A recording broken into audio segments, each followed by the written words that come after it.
اگلا سوال عبد المجید خان رجبی روڈ کانپور، ہم نے کچھ لوگوں سے سنا ہے کہ قربانی کا جانور جنت میں جاتا ہے، کیا جانوروں کے لیے بھی جنت یا جہنم ہے؟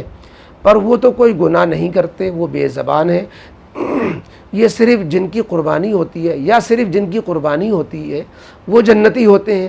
مثلا کوئی اور جانور جیسے بلی یا کتا اپنے آپ مر گیا تو وہ کہاں جائے گا؟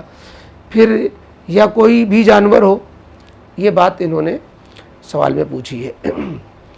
آپ کو جانوروں کی جنت میں جانے یا جہنم میں جانے کی فکر ہو گئی، بھائی اپنی فکریں کیجئے۔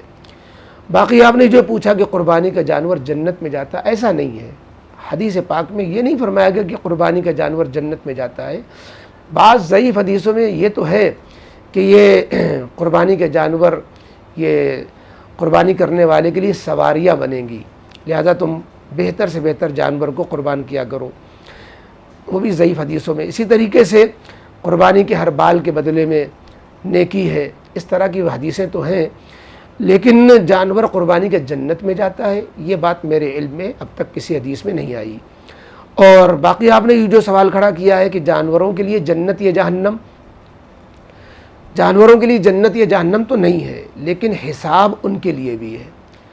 یا لیتنی ویقول الکافر یا لیتنی کنت ترابا، اما پارے میں جو سورہ نبا ہے، اس کے تحت میں مفسرین نے کچھ احادیث نقل کی ہیں جس میں یہ ہے کہ اللہ تعالیٰ انسان و جنات کے علاوہ دیگر جاندار مخلوقوں کو بھی، بھیڑ بکری گائے بیل کتے بلی، ان سب کو جو ہے اللہ تعالیٰ میدان محشر میں جمع کریں گے، اور ایک جانور نے دوسرے جانور کو اگر تکلیف پہنچائی ہوگی، ستایا ہوگا، مثال کے طور پر حدیث میں فرمایا گیا بے سینگ والی بکری کو سینگ والی بکری نے مارا ہوگا تو اللہ تعالیٰ بے سینگ والی بکری کو سینگ عطا فرمائیں گے اور کہیں گے تو اپنا بدلہ لے لے۔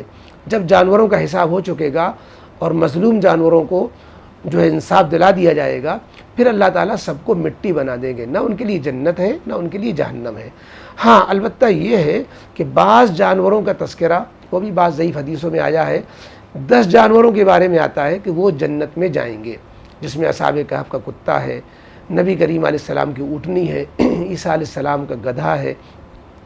اسی طریقے سے جو ہے اور بھی بعض سواریوں کا ذکر آتا ہے کہ وہ جنت میں جائیں گے۔ اب کس شکل میں جائیں گے؟ ان کو انسان بنا دیا جائے گا یا وسیع شکل میں رہیں گے؟ اس پر بھی بحث محدثین نے کی ہے۔ بہرحال یہ ایک موضوع ہے مستقل۔ تو آپ کا جو سوال تھا کہ بلی کتا وغیرہ جو اپنے آپ مر گئی کہاں جائیں گے، تو یہ نہ جنت میں جائیں گے نہ جہنم میں جائیں گے، یا اسی طریقے سے اور بھی جو جانور ہیں جتنے، نہ جنت میں نہ جہنم میں، البتہ ان کا آپس میں حساب ہو کر ان کو مٹی بنا دیا جائے گا۔ جب یہ منظر کافر لوگ دیکھیں گے تو کافر کہیں گے یا لیتنی کنت ترابا، کاش مجھے بھی مٹی بنا دیا جائے اور ہمارے لیے جہنم کا عذاب اس طرح سے ہم بچ جائیں۔ تو اس سے معلوم ہوتا ہے کہ جانوروں کے لیے جنت یا جہنم کا مسئلہ نہیں ہے۔